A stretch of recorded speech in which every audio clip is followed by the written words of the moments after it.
Je suis donc David, j'habite Paris, je suis originaire du 93, de Bondy précisément. Et donc du coup j'ai souhaité assister à cette marche des fiertés en banlieue parce que ça représente quelque chose pour moi. Alors c'est important parce qu'on sait très bien qu'il y a des discriminations envers les personnes de la communauté LGBTQIA+. Il y a des discriminations envers les personnes qui ne sont pas conformes à une norme qui serait imposée par l'hétérosexualité blanche.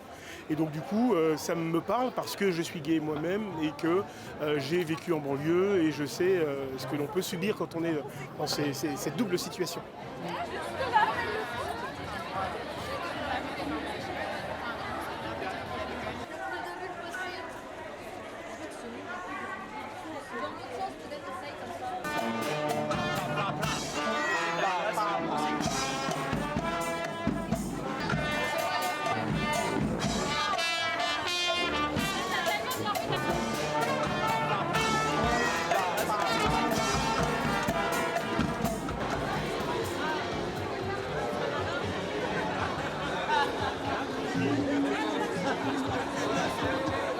La Pride, on va dire basique, c'est une Pride qui prend absolument pas en compte les difficultés de certaines personnes qui vont cumuler les oppressions.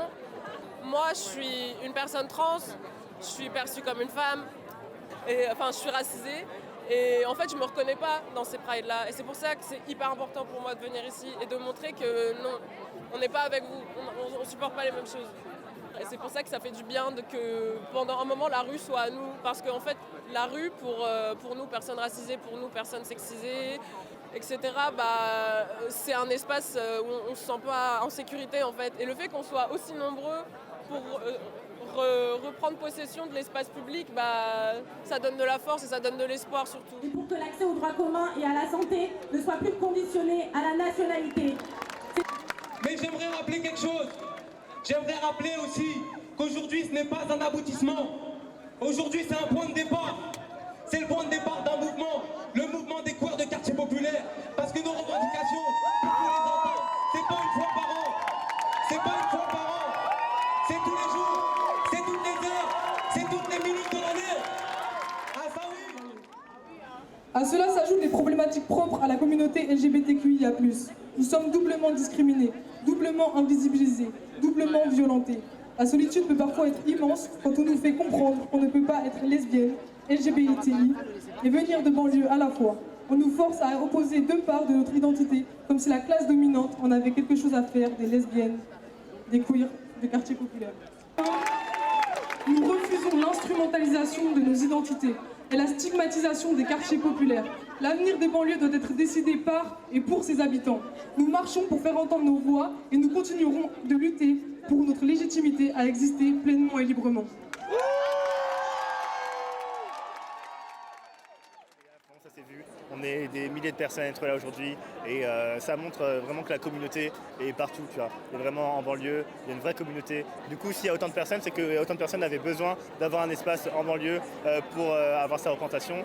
Ils avaient besoin de voir les associations qui sont présentes, de voir qu'il y a des choses qui sont faites en banlieue, en dehors de Paris, près de chez eux. Et je pense que c'est ça que les gens ont pu trouver aujourd'hui.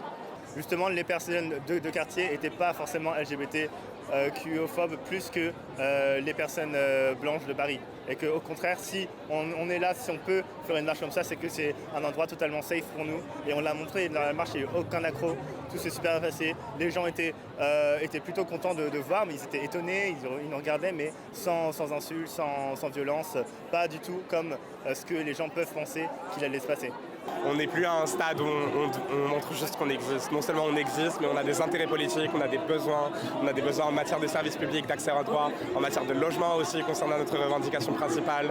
Et on réclame 10 000 places en hébergement d'urgence, vu qu'il y a eu à peu près, au cours de l'année dernière, plus ou moins 10 000 personnes dont les demandes n'ont pas été pourvues. Donc ce chiffre, il a un sens, il ne sort pas de nulle part.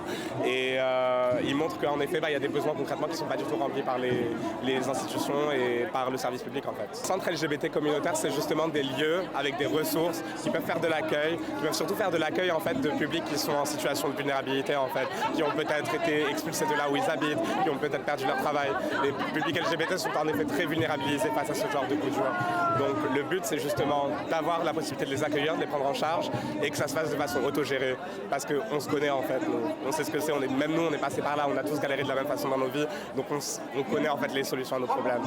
En Seine-Saint-Denis, mais partout, je pense que tous les départements, toutes les régions, toutes les communes en fait devraient être, surtout les communes, toutes les communes devraient être dotées d'un centre LGBT qui soit autogéré pour que la population LGBT d'un territoire puisse prendre soin de justement ses adeptes, quoi, ses frères et ses sœurs.